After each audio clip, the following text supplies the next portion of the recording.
Well, the late cold snap has local gardeners scrambling to protect their plants. News 13's Megan Shearing joins us live with more on this spring freeze. Megan, the Biltmore Estate says some of their flowers are in jeopardy.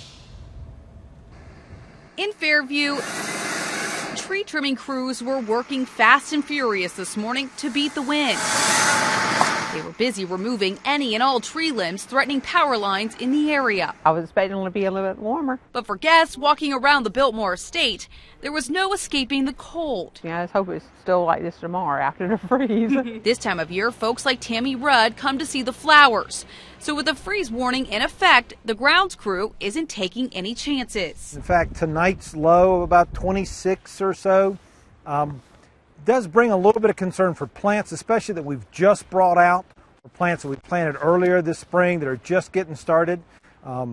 Those are the ones we're going to cover. Parker Andes, the Director of Horticulture, says most of the blooms will be fine, but the rose and shrub gardens will need to be covered. And it'll surprise you. You'll come in the morning, especially after a cold night, and the daffodils will be all laid over. They're almost touching the ground, and you think, oh no. By the end of the day, they jump right back up again. And like the flowers, some visitors aren't letting Mother Nature get them down.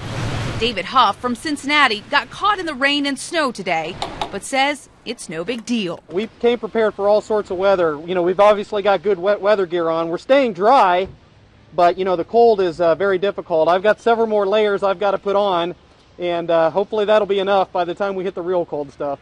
And for those of you at home, you're being advised to bring your tender vegetation inside or cover them while they're outside.